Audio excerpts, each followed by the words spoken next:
Muito bem, estamos de volta com o programa aqui Saúde em Foco da TV Tubá, sempre junto de você, hoje falando um assunto tão interessante para todos nós, a cirurgia plástica, aqui com o Dr. Geraldo Altoff Filho. Geraldo, vamos falar um pouquinho da estética. As mulheres estão lá nos assistindo. E a tua experiência nesta área? Face, olhos, a blefaroplastia. Poderia nos falar um pouco, hoje, os avanços que têm ocorrido nesta área? Porque antigamente a gente via cirurgia plástica de face, muitas vezes ficavam... estigmatizados. Deformava muitas vezes a face da mulher, né? O que aconteceu, né, Dr. Mário? Com a cirurgia plástica, ela não é diferente das outras especialidades. Houve um grande avanço também nas últimas décadas, né?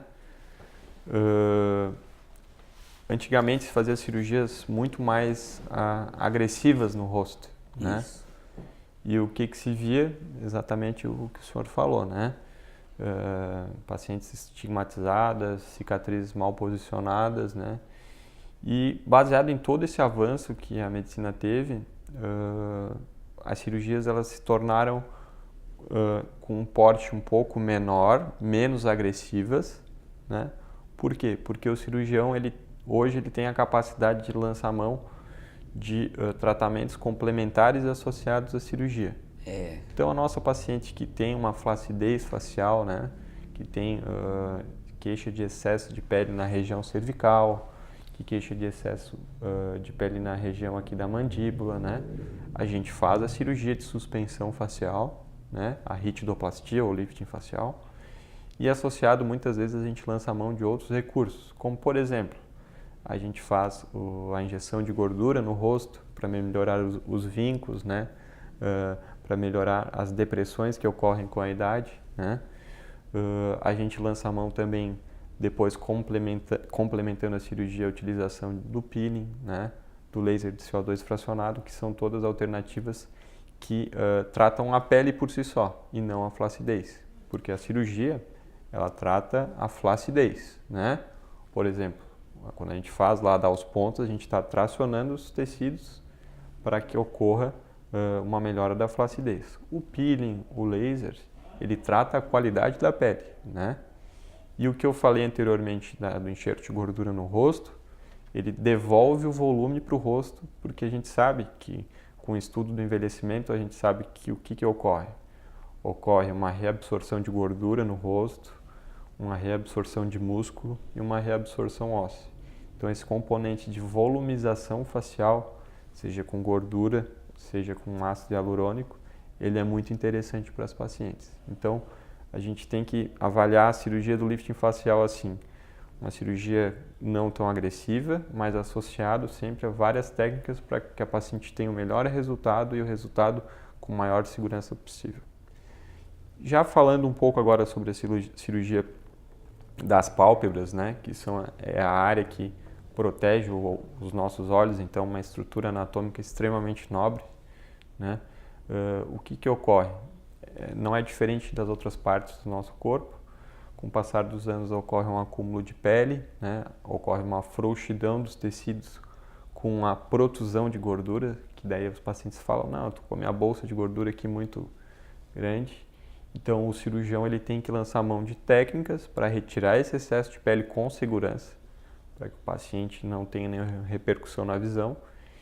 E deve também retirar as bolsas de gordura com parcimônia, né? Não deve, hoje em dia, a cirurgia ela mudou da pálpebra, a gente deve tirar pouca gordura. Por quê? Porque justamente o que eu falei anteriormente aqui para o Dr. Mário, que com o processo de envelhecimento a gordura acaba sendo reabsorvida. Então, se nós tiramos muita gordura, com o passar dos anos, os olhos do paciente tendem a ficar mais, vamos dizer assim, esqueletizados, né? Com um aspecto mais envelhecido. Então, isso é muito importante, né? E a queda de pálpebra? Também é uma cirurgia sim. Pode ser realizada, né? Sim, Com sucesso, a né? aptose palpebral, a gente tem dois grandes grupos de pacientes, né, que são os mais frequentes, que é a aptose congênita, que é a aptose da criança, né, a queda da pálpebra da criança, e nós temos a aptose senil, que são aqueles pacientes que o músculo que abre a pálpebra, ele teve uma desinserção da sua inserção, né? E a gente pode fazer a cirurgia reinserindo a musculatura e melhorando a estética e a funcionalidade do olho, né? Outro dado importante, assim, é que a cirurgia da pálpebra superior, ela muitas vezes também melhora o campo de visão do paciente, né? Aquele excesso de pele é tão grande que ele acaba fazendo com que o paciente não enxergue perifericamente. Isso ajuda muito e melhora a qualidade de vida dos pacientes. Muito bom. E na parte da orelha? Tem correção também. Tem correção também. A orelha é uma cirurgia extremamente gratificante para o cirurgião plástico, porque muitas vezes são crianças extremamente pequenas, que a gente considera, mas que já estão sofrendo com essa alteração anatômica na orelha, né?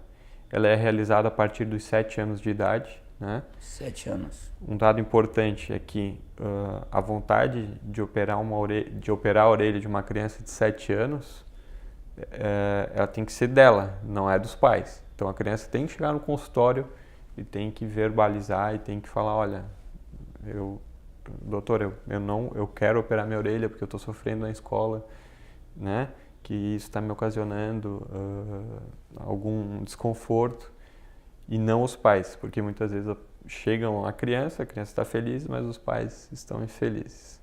Então isso é bem importante a gente salientar, né? Mas pode ser realizado em qualquer idade também. Qualquer idade. Uhum. Outro assunto que eu acho importante, muito importante, porque dá muita estética para a face, que é o nariz. Eu sei que tu faz essa cirurgia muito bem. E cuidados devem ter. E quando tu indica a rinoplastia, cirurgia do nariz, em que condições, a idade do paciente? Novamente, também. a partir dos 18 anos, 18. né, doutor Mário, não tem uma idade limite, mas o que importa são as condições clínicas do paciente. Mais importante para o cirurgião é avaliar se as queixas do paciente condizem com o que realmente a gente encontra no exame físico, né? E avaliar o que o paciente quer com a cirurgia, né? E a cirurgia nasal, estética, ela teve uma grande evolução também.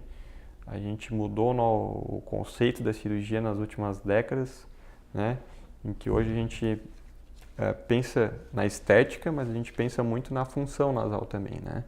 Então a gente leva em conta... Tem que aliar as duas coisas, a estética e a parte funcional. E a parte funcional, exatamente. Fazer uma cirurgia em que o nariz do paciente fique bonito, só que ele respire bem também, que ele siga respirando bem, Isso. que a gente não cause danos para o nosso paciente.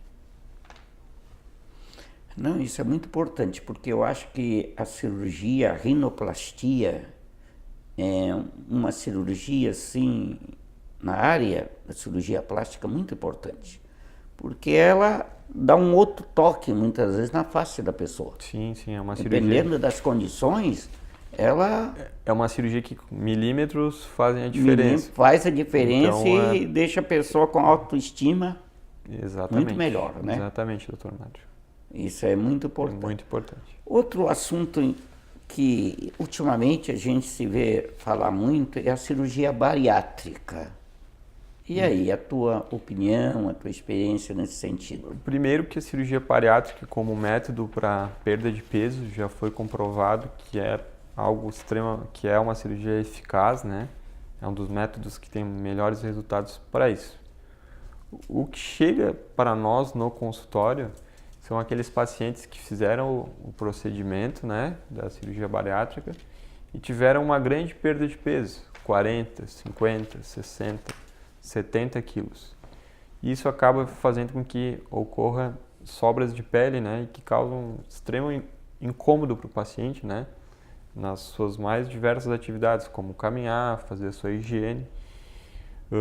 E aqui o cirurgião plástico novamente ele entra, né? E nas mais diversas áreas do corpo do paciente, no braço, na coxa, no abdômen, nas mamas, né? Mas a gente tem que levar em conta nos pacientes que fizeram cirurgia bariátrica que uma avaliação pré-operatória é fundamental. Né? Vou perguntar, mas por quê?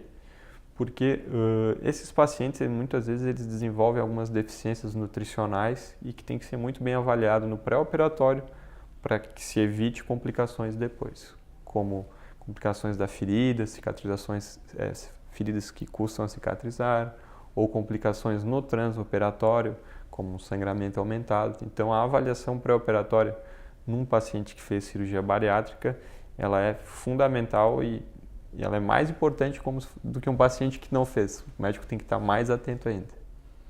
Ótimo, muito importante.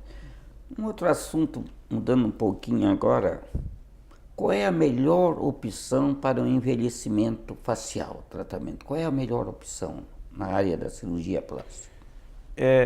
Não existe uma opção, doutor Mário, existe a avaliação de paciente para paciente e o que o paciente quer, né? Hoje a gente tem cirurgias, como eu falei para o senhor, um pouco mais agressivas para fazer no rosto, né? A gente tem cirurgias com cicatrizes reduzidas, né? Nós temos técnicas que não são cirúrgicas, né? Com fios, né? Com laser, com ácido hialurônico, que são os preenchidores, com a toxina botulínica, né?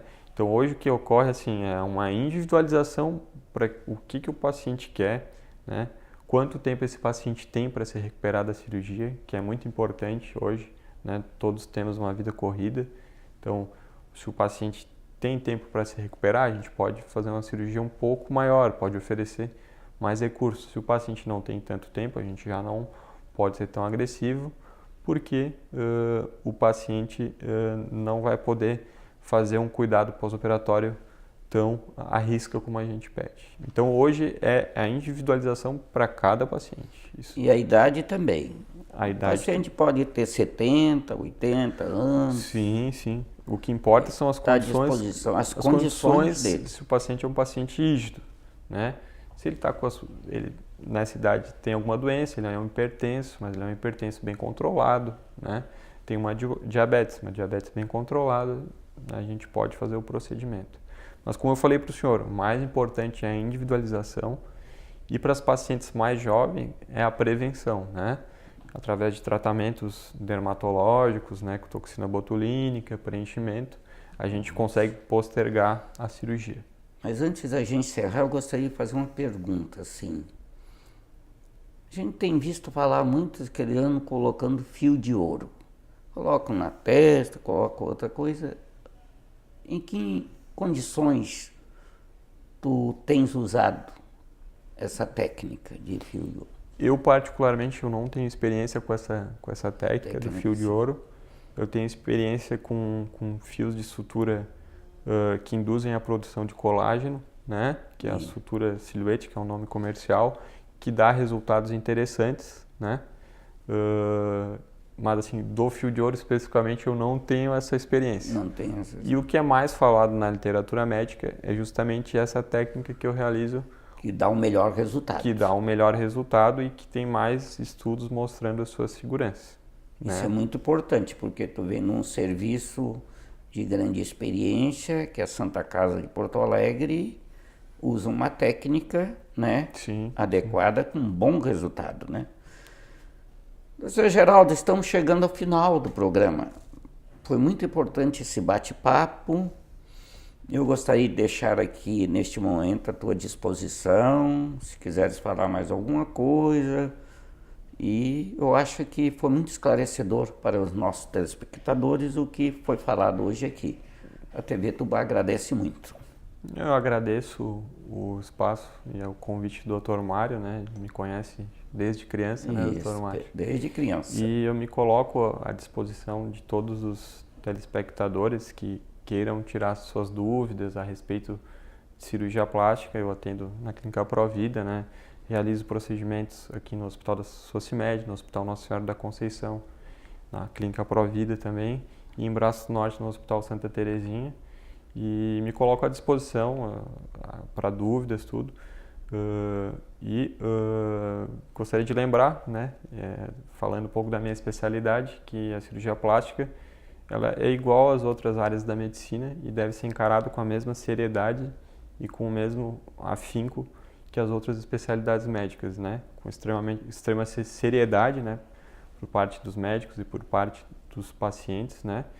E com extremo comprometimento. Isso é muito importante. Isso é um fato importantíssimo, esse detalhe. Muito bem, muito obrigado. Muito obrigado a todos, um grande abraço.